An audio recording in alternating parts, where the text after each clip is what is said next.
Imoto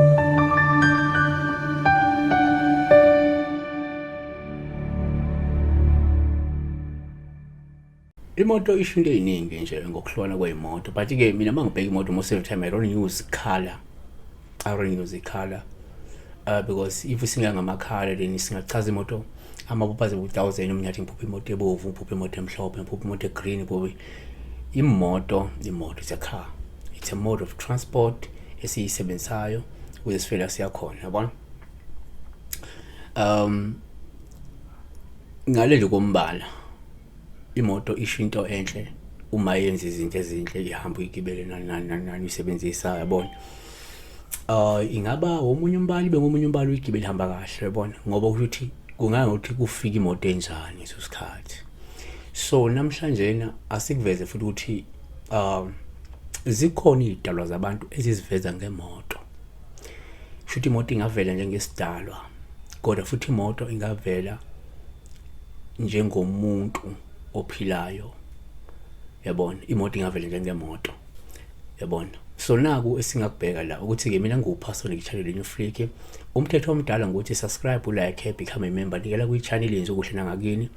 Inamba ifonele kusoko 9 ekseni ka 5 ntambama, ungangi WhatsApp, ungangisendela ama SMS kuphela. So unokulunga mgubu nokulunga mgubu uthi amen pastor, ngicela ukubuza kuchazana uphupha imoto enhle ingene endlini. Inhle le moto ingene endlini. Omunye ngaphupha ingene egarage, omunye ngaphupha ingena kuphi egcekeni. Garage isendlini noma isegcekeni ngaphansi kwegceke lakho. It's the same thing, meaning isoba yodwa. So number 1, asesithi ke uma uphupha imoto upha oluhluma ingena endlini noma ingena egcekeni noma ingena egarage, lokho kusho ukuthi kungenzeka kwamukeliswa imoto oyiphiwa uNkulunkulu. Njengoba vele mhlawumbe useyinhlelo zokuyithenga imoto noma vele unesifiso ukuba nayo imoto. Omunye ngathi hayi kungenzeka wena wamukelisa imoto oyiphiwa yidalwa zakho, ngoba vele kuseyinhlelweni zakho ukuthi ube nemoto. Ngaloko lephupho lingafika ngoba vele umuntu oloko efisa ukuba obekade ebuka imoto, ufisa ukuba nemoto, ufuna ukuthenga imoto bese uyibona le moto.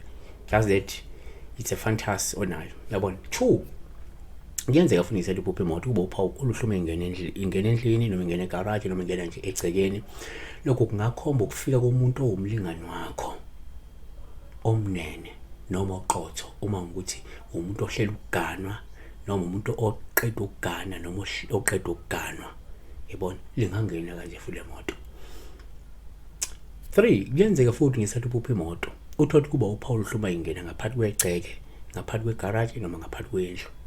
Usuke likhomba ukuthola umntwana mawumuntu okhulelwe noma usuke lindele ingane, noma nje kusuke ngalindele ukuthi uphiwa ke into ewuntwana ozomthola maduze, yabona. 4, kuyenzeka futhi uma uphupha la imoto ubupha oluhluma ingena endlini, egarage noma ngaphakathi kwegceke. Komunye lingakhomba ukuvakasha kwesidwa kwethongo lakhe, noma lingakhomba ukungena kwethongo mangunguthi kade lo muntu esanda kufaka amathongo ngemuva kokuwahlambulula, yabona. Futhi kuyenzeka umuntu kade esenza into ewukungenisa idalwa ngaphakathi kwesebona imoto izingena, imoto eyodwa noma imoto eningi izingena ngaphakathi, ngoba vele kade enza into ewukungenisa ngaphakathi kwekhaya.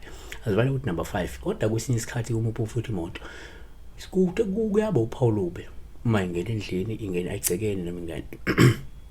Ikakhulukazi ukuthi kunomuntu osuke egula, lento isuke ikhomba ukuthi ingilosi noma isidalo sakhe simlandile futhi izodlula emhlabeni, yabo. Futhi ngaba ingilosi yokufa noma ngaba isidalo esuke sizolanda lo muntu simphuthumisa kwelamathongo.